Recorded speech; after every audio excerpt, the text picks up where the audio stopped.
Grados 6 décimas hasta ahora, 89% la humedad, el cielo está mayormente nublado y para hoy una máxima de 18. En este momento, Gustavo, porque hay cosas. A ver, el sol sale todos los días, pase lo que pase. Sí. Se pone. No, a veces no, a veces llueve, a veces está nublado. Bueno, está bien, pero no sale. sale, Está no. en el interior, No, no Gustavo. sale.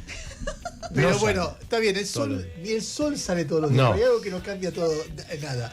El tipo se siente y se hace un mate. Sí. O sea, eso, Por ahora todavía se puede comprar yerba. no estás mirando las noticias que van pasando ya a esta hora temprana de la mañana, no de contarlo. Sí, algunas cositas. Por un lado habló el jefe de gabinete, Guillermo Francos. Una de las frases destacadas que dejó es: tal vez pecamos de soberbios, Mira vos. analizando. A ver, escúchalo. Dale. ¿Le da la sensación que también fallaron en la soberbia de los últimos tiempos? Y puede ser, Eduardo, yo creo que a lo mejor sin hacerlo, digamos, voluntariamente, ¿no? Tal vez se transmitió esa sensación a la gente y, bueno, yo creo que eso también, en general, al pueblo no le cayó bien, no le cae bien, y también eso habrá que rectificar los caminos, ¿no? Difícil rectificar eso. Difícil. Otro dato, el riesgo país ya está superando los 1000 puntos a esta hora. Es uno de los primeros datos del mercado que, bueno, todos esperan que sea un día agitado. Y el dólar en Banco Galicia ya está en 1.460 pesos. Mira, Yami, tenías algo para decir vos. Sí, porque viste que algunas personas se guardan ese detalle especial de sus recetas. Bueno, en Zafrán, recetas honestas nunca esconden nada. Y ahora nos contaron cuál es el ingrediente que le da un toque único a su nueva barra de nuez y algarroba. Se trata de la algarroba blanca, recolectada por pobladores locales en los alrededores del Impenetrable, en Chaco. Y la encontrás en zafran.com.ar.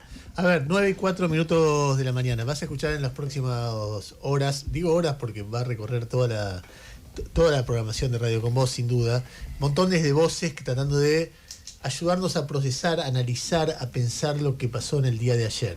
Vas a escuchar analistas, vas a escuchar políticos, vas a escuchar economistas, vas a escuchar gente que no es ninguna cosa ni la otra, pero cuya opinión es valorada por nosotros, etcétera. Y me parece que va a ser un trabajo como hoy, mañana, porque lo que ha pasado es muy fuerte, en un contexto donde siguen pasando cosas fuertes. Lo que dijo Noé recién, el dólar a 1.460 en el Banco de Galicia y el riesgo país a más de 1.000, preanuncia un día muy fuerte, porque 1.460 es casi prácticamente el techo de la banda. Si cualquiera que tenga pesos hoy, cuando ve eso, naturalmente lo que va a hacer es lo que hace la Argentina, que es comprar dólares. Y entonces el gobierno va a tener que vender muchos dólares para que no perfore el techo, o va a tener que decidir, primero, no hay techo, y que se vaya a donde se vaya. Bueno, eso genera inestabilidad, eso genera inflación, etcétera, etcétera. Pero se supone que por el acuerdo del FMI, si llega al techo, puede vender esos dólares. Claro, puede vender. Lo que pasa es que ¿cuántos dólares le va a permitir el FMI vender de los préstamos? En el 2018 tuvimos ese quilombo. Caputo quería seguir vendiendo dólares para sostener el dólar hasta que pudiera, y en un momento dijo: no, te vas, y se tuvo que ir del Banco Central por vender dólares de las reservas. Hay un límite para eso también, pero bueno, iremos viendo, qué sé yo. 9:06 de la mañana. Entre los entrevistados tenemos el gusto de saludar a un amigo, Andrés Malamud. Ustedes saben que es un cientista político muy reconocido y muy inteligente además, y está en línea con nosotros. Andrés, ¿cómo va? Aquí Ernesto, ¿cómo andás? Hola Ernesto, muchas gracias y sí, siempre un gusto. Sorpresas te da la vida, ¿no? No tanto. A ver. Sorpresa es el margen, pero no el resultado. ¿Por qué sabemos esto? Porque en 2023 hubo elecciones presidenciales y Milei ganó en la segunda vuelta en 21. El balotaje para Milei fue 21-3 contra Massa. De las 3 provincias donde Milei no ganó en su prime, en su mejor momento, están Formosa, Santiago del Estero y la provincia de Buenos Aires. Así que empezamos sabiendo que esta provincia es la menos propensa a votar a Milei. Con ese conocimiento los tipos se aventuraron en una elección en la cual el calendario y la estructura la definió el gobernador, que es su principal adversario. El calendario es desdoblar y la estructura es seccionalizar. No hubo lista provincial. No había manera de que haya una lista con un león violeta arriba que la gente sepa que es Milei. Así que aunque no hubiera habido escándalo de corrupción, aunque le hubiera ido súper bien al gobierno, era muy difícil traducir esa imagen positiva supuesta del gobierno en un voto, porque acá la gente tenía 135, mejor dicho, había 135 intendentes luchando por sus concejales. Tercero, la provincia de Buenos Aires es la víctima de este modelo económico. Este es un modelo basado en la minería, en los hidrocarburos y eventualmente en el campo, pero no en la industria, no en la construcción y no en la obra pública, que es el corazón productivo de la provincia de Buenos Aires. Tenían todo para perder y nacionalizaron la elección más desfavorable. Esto es, como estrategia política, es el manual de todo lo que no hay que hacer. ¿Y lo hicieron quiénes? Un grupo de tercerizados que integran la casta hace 30 años jugando en la tercera división. Milei se dedicó a la economía, en la que tampoco le va tan bien, y la política se la tercerizó a una banda de incompetentes. Hicieron todo lo contrario de lo que te indicaban los manuales. Milei les creyó, ¿por qué? Porque él rompió los manuales. Entonces fíjate que una vez se rompen los manuales, ahora todos los outsiders están quedando afuera. Todas las competencias que vemos se dan entre oficialismos, nacional o provinciales. Siempre gana un oficialismo. Puede ser el del presidente, el del gobernador, el del intendente, pero las disputas en este momento en Argentina se volvieron a convencionalizar. La política se volvió convencional otra vez, solo que ya no es de partidos nacionales, sino de partidos de ejecutivos, nacionales o provinciales, los que compiten entre sí. Andrés, déjame agregar un dato para por lo menos poner en tensión lo que vos decís respecto de la referencia a la elección anterior. Es cierto que en la primera vuelta del año pasado, del 2023, el peronismo gana en 3 provincias, una la provincia de Buenos Aires. Lo que pasa es que, a diferencia de lo que ocurrió ayer, quizá lo que explique el triunfo del peronismo en muchísimos distritos y en el Distrito General es la división del no peronismo. En aquel momento, La Libertad Avanza y el PRO fueron divididos. Sumados, sacaron 49 puntos contra 46 del peronismo, con lo cual ganaron y hoy perdieron por 14 puntos. Entonces, de ese electorado posible que en el balotaje del 2023 se sumó mecánicamente, ese electorado posible era 49 y hoy es 33. Hay evidentemente, tal vez por lo que vos decís, que la provincia de Buenos Aires fue castigada por este modelo económico, una caída del voto al sector que mayoritariamente votó a Milei en el balotaje y también al PRO y a la Libertad Avanza en aquella elección, que se derrumbó. Entonces, no, me parece que hay un elemento de repudio, de rechazo o de indiferencia frente a Milei que no estaba aquella vez. No sé, pienso algo, Sí, ¿no? sí, coincido completamente, por eso te di los 3 elementos. El primero es histórico. La provincia no es amigable para Milei. Pierde balotaje, pero además sale tercero en la primera vuelta. Esto hay que destacarlo otra vez. Uh-huh. En el 2023 Milei sale tercero y después sale segundo.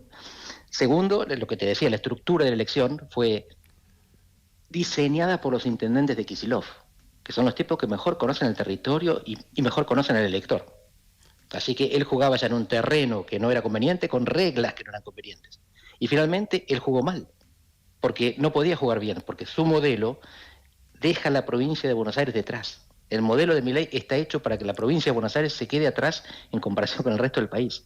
Todas en contra tenía, algunas independientes de él y otras provocadas por él. Andrés, y no tuvieron nada de esto en cuenta. Quiero hacerte 2 preguntas Dale. más. La primera, yo sé que tan cerca solo puede uno especular, pero me imagino que alguna idea debes tener respecto de esto. Milei surge, irrumpe, primero en la escena nacional y cambia todos los parámetros, y a partir de ahí pasa a ser un referente político internacional de una nueva forma de hacer política que quizá con algo de vagancia nosotros definimos como ultraderecha.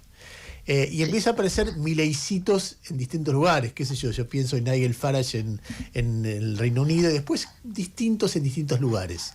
¿Crees que la derrota de Milei y la fragilidad de su plan económico, por decirlo de alguna manera, va a generar un efecto inverso? Es decir, que estas aventuras van a perder fuerzas porque el ejemplo de su máxima estrella es un ejemplo negativo.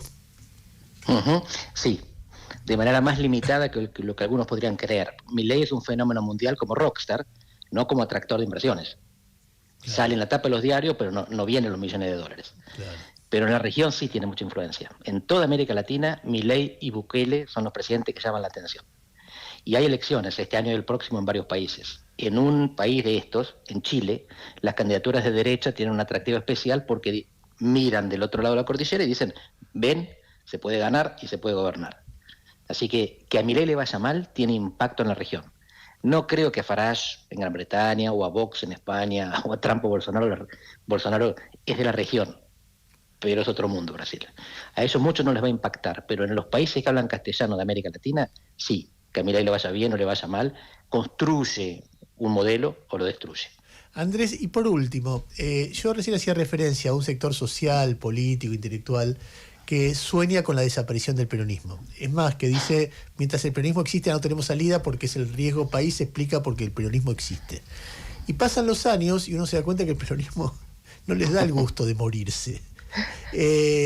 Hoy uno lo ve débil en la mayoría de las provincias, dividido, bueno, ahora parece un poco más ordenado después de lo de ayer, pero aún hoy los referentes políticos con más prestigio, aun cuando tienen más rechazo que prestigio, pero con más prestigio del país, si le sacás a los libertarios, son Axel Kicillof y Cristina Kirchner, así como está detenida, grande, más aislada que nunca. ¿Por qué? ¿Por qué pasa que el peronismo sigue existiendo? Cuando el gorila se despertó, el peronismo todavía estaba ahí. Claro. Bueno, no solamente está ahí, sino que está más fuerte. Ayer resucitaron el peronismo. Si vos mirás las tapas de los diarios hoy, del País en España, creo que Clarín en Argentina, ya no hablan de kirchnerismo. Volvieron a hablar de peronismo. El éxito de Kicillof de ayer es la superación de la etapa kirchnerista del peronismo. Y vuelve la esencia, la naturaleza, que tiene dos características, una sensibilidad popular muy pronunciada y una vocación por el poder igualmente pronunciada. El peronismo es eso, no es una ideología. Varía la ideología en función de la década, del clima de época y del liderazgo. Pero la vocación popular, por la sensibilidad popular y la vocación por el poder, se mantienen, como se ve, clarísimas. Tanto que un dirigente de un centro de estudiantes de económica de la Universidad de Buenos Aires gobierna Buenos Aires, reelige en Buenos Aires y le gana a todos los Milei y a los Menem juntos. Fíjate si no es resiliente el peronismo. Andrés, te mando un abrazo grande y gracias como siempre por la generosidad y por charlar. Son diálogos realmente muy enriquecedores. Abrazo enorme. Abrazo enorme. Andrés Malamud, politólogo, hablando con nosotros. En otra línea estaba escuchando Pablo de Veluto, a quien no sé si él estaba escuchando, pero yo hace un ratito elogié, porque cuando Milei gana la elección es quizá el primero dirigente importante del PRO que dice: yo no voy con Milei ni a la esquina, para mí eso es fascismo, no cuenten conmigo. Es muy difícil hacer lo que hizo Pablo porque te quedas solo, porque los que antes te tenían bronca porque estabas del lado del PRO no es que te reciben con los brazos abiertos, sos alguien que estuvo en el PRO, y los que te rodeaban porque estabas en el PRO te empiezan a tratar como un traidor.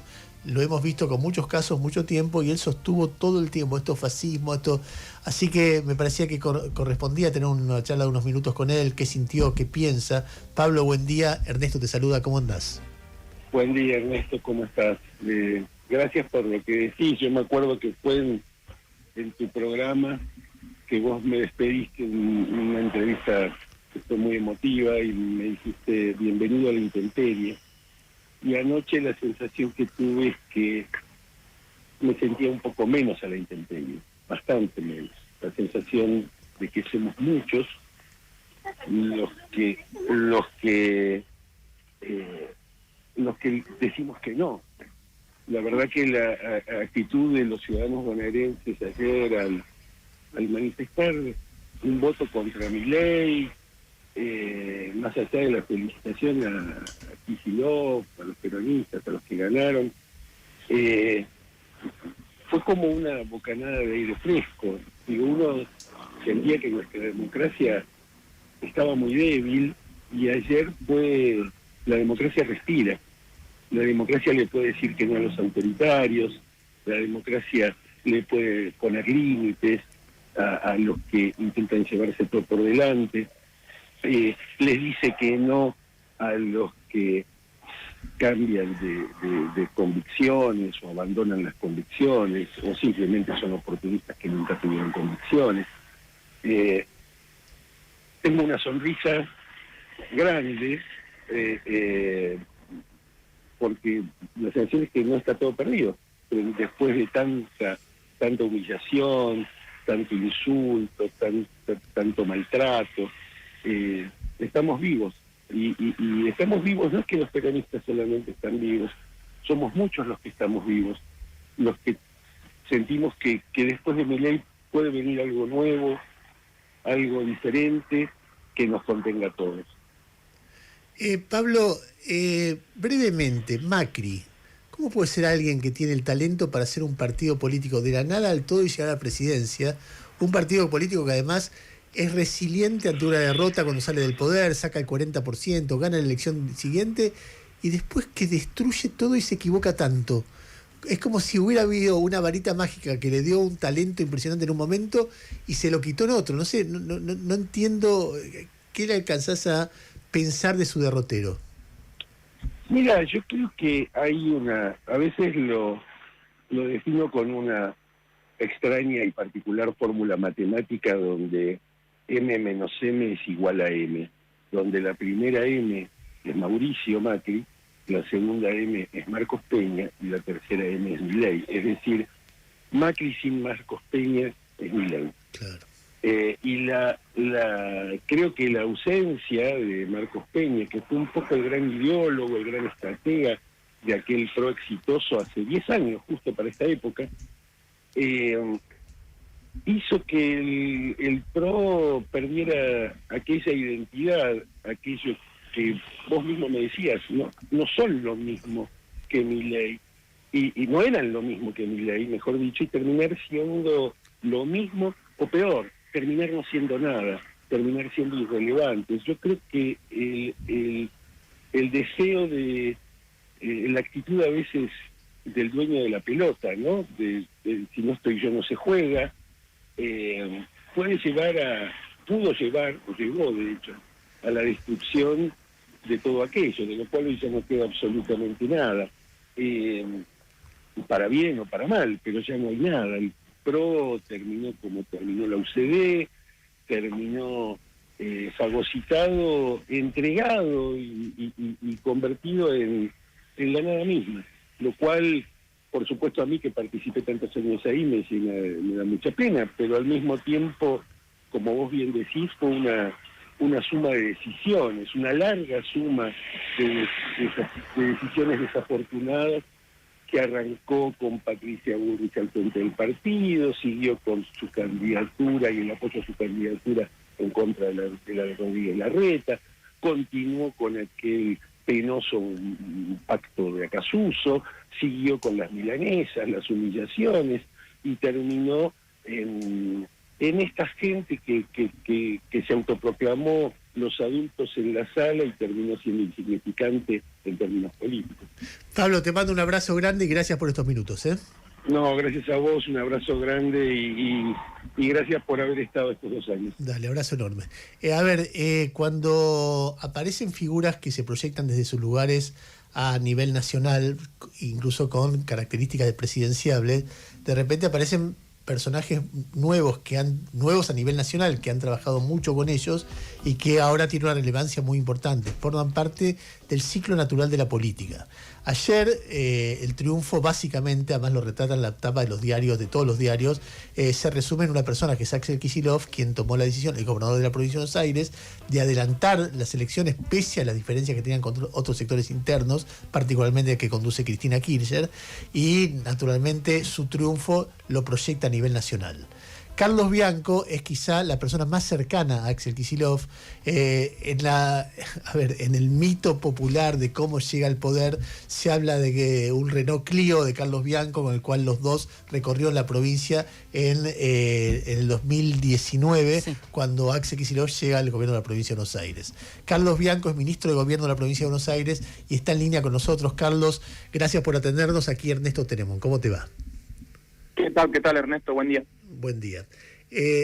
Voy al hueso. ¿Ya es presidenciable? No creo. Hay que transitar mucho todavía, hay que construir mucho políticamente, hay que seguir gobernando más de 2 años todavía la provincia de Buenos Aires y el objetivo de estas elecciones, el objetivo político de estas circunstancias que estamos viviendo nunca fue establecer una candidatura presidenciable. Básicamente fue forzarlo a Milei a través del voto popular de la provincia más grande de la Argentina a que cambie el rumbo de sus políticas, digamos el contenido de sus políticas, pero también la forma en la que las lleva adelante. La verdad que me parece que ayer la provincia de Buenos Aires, el pueblo de la provincia de Buenos Aires le dijo al presidente que con estas políticas de endeudamiento, de financiamiento de la producción, de desindustrialización, de cierre de comercios, de caída del empleo, de caída de los ingresos, la gente no está conforme, no está feliz, Y también le ha dicho al presidente que esa forma de hacer política con insultos, con agravios a todos los sectores, a los distintos sectores de las fuerzas políticas, pero también a los distintos sectores de la sociedad, a las personas con discapacidad, a los maestros, a los médicos del Garrahan, bueno, no va más, la gente no quiere eso. Al menos en la provincia de Buenos Aires la gente no le gusta eso, no le gusta. Carlos, una cosa que yo miraba cuando veía el mapa que me sorprendió es que ganaron en muchísimos municipios del interior, como en la Buenos Aires agropecuaria. Y yo pensaba que eso es una novedad en términos de estructura política, o podría serlo si se mantuviera en el tiempo, pero que tiene la oportunidad el peronismo de reconciliarse con un sector con el cual se peleó muy fuerte en el 2008 y después, si no es por una elección del 2011 que fue muy atípica, ya no se reconcilió nunca más. ¿Vos ves eso en ese voto? Yo lo que veo en el voto del interior de la provincia de Buenos Aires son dos cosas. Por un lado, un repudio a la política económica general del gobierno de Milei, porque los productores rurales se están fundiendo, no es que están en medio de la abundancia y la prosperidad. Se están fundiendo porque hay una moneda muy apreciada, se están fundiendo porque no hay crédito productivo a nivel nacional, y se están fundiendo porque sus insumos en dólares están más caros que nunca, en términos de dólares. Eso por un lado. Y por otro, creo que también que muchos sectores del interior de la provincia de Buenos Aires están valorando un montón de políticas que se llevan adelante desde el gobierno provincial, que están diseñadas y enfocadas de manera federal al interior de la provincia de Buenos Aires, como nunca antes había pasado en la historia.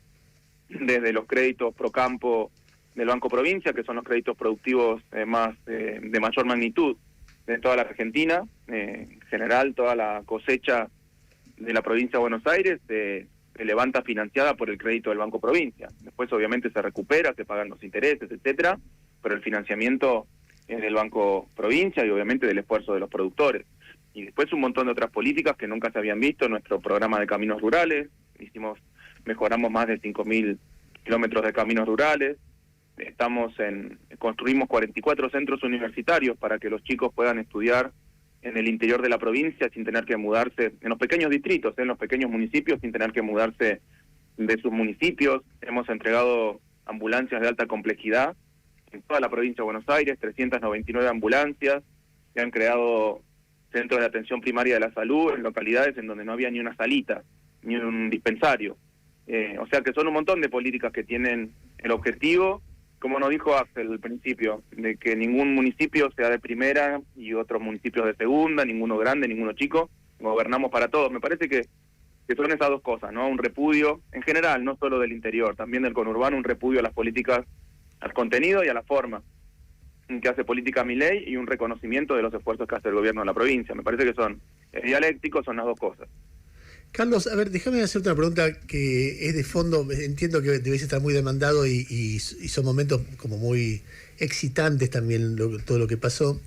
Pero quiero hacerte una pregunta que quizás es la primera pregunta que me hago sobre ustedes. Porque cuando llega Milei viene con una premisa que es, voy a derrotar la inflación con equilibrio fiscal o superávit fiscal. Pongamos la palabra orden fiscal para que sea más abarcativa. La sociedad le dice así: no me gusta este ajuste, sos injusto, me humillás, me agredís, no me tenés en cuenta. Ellos podrían decir, esto es un ajuste, no se puede hacer de otra manera. Y si bien vuelve el peronismo, va a volver el desorden fiscal y por lo tanto la inflación alta. ¿Hay salida para ese dilema? ¿Existe la posibilidad de hacer un ajuste que sea un ajuste? ¿Defender un orden fiscal que sea en términos inclusivos de los seres humanos que viven en la Argentina? Sí, totalmente, y yo creo que fue en parte lo que se hizo en los últimos, cuando Axel fue cuando Axel fue ministro de Economía, el último periodo de Cristina, no es que se hizo un ajuste, se ordenaron muchísimo las cuentas, tuvimos un periodo de crecimiento y de reducción de la inflación. Eso es lo que sucedió, en un contexto muy, muy difícil, porque si recordás, era un momento de que no había acceso al crédito por el problema, estábamos siendo disputados en distintas cortes del mundo por los fondos buitres, etcétera, pero más allá de esa experiencia puntual y particular, porque son contextos que además no se repiten en la historia, me parece que hay una experiencia positiva respecto de la gente de que en promedio, en el mediano plazo, obviamente es positivo y necesario tener las cuentas fiscales equilibradas.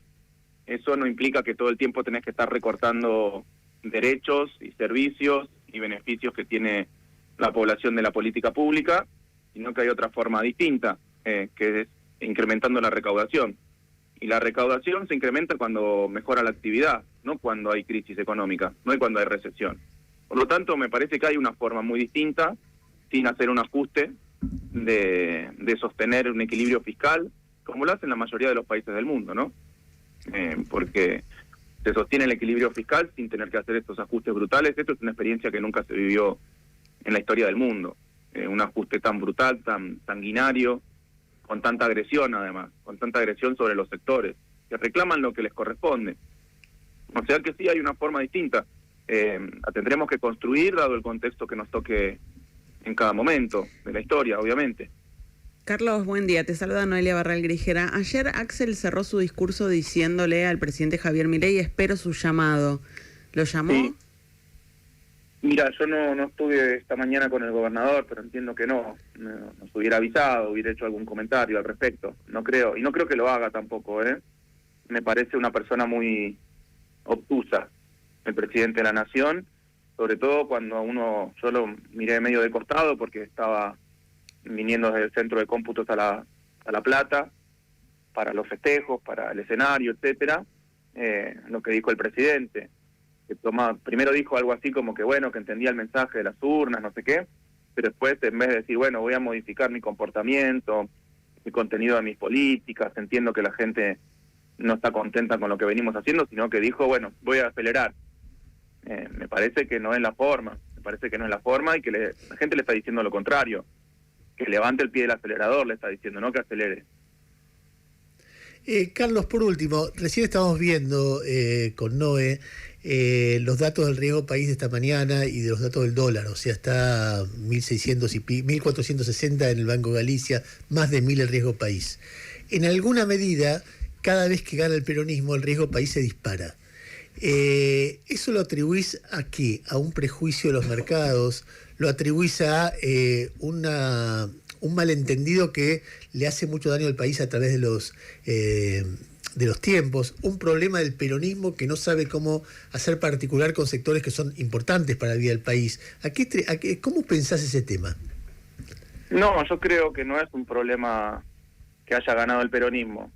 Me parece que los mercados se han ido dando cuenta que el esquema macroeconómico en el que se sostiene el modelo de Milei es insostenible en el tiempo, en general, y que cuando un gobierno pierde una elección, y bueno, eso se hace mucho más visible, queda mucho más a cielo abierto. Me parece que eso es lo que está pasando, ¿no? Que no creo que los mercados estén sancionando la victoria del peronismo, sino que están sancionando la derrota de Milei y la insostenibilidad del modelo macroeconómico de Milei. Creo que es eso, ¿eh? Ya lo venían haciendo, además, no es que el dólar estaba a 600 ayer.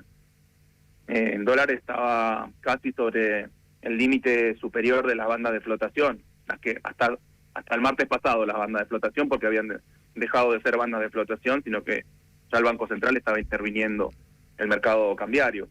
O sea que lo que está eventualmente, no lo sé, la verdad que no tuve tiempo, estuve haciendo notas desde tempranito, no tuve tiempo de mirar indicadores financieros, cambiarios, etcétera. Me parece que están sancionando una política que es inconsistente e insostenible en el mediano plazo y una derrota muy grande y por lo tanto las implicancias que tienen en términos de manejo político la derrota del presidente. ¿Vos creés que termina su mandato? Yo digo, ojalá que termine su mandato, porque estamos en democracia y siempre que un gobierno no termina su mandato es un fracaso de la democracia, porque a los presidentes se los vota para que gobiernen 4 años. Lo que también digo es que si no modifica, si no rectifica el rumbo de la economía, va a ser muy difícil para que el pueblo argentino, el pueblo bonaerense pueda soportar las consecuencias de esas políticas económicas. Carlos, te agradezco mucho estos minutos y seguiremos hablando. Gracias. A ustedes, muchas gracias. Era Carlos Bianco, ministro de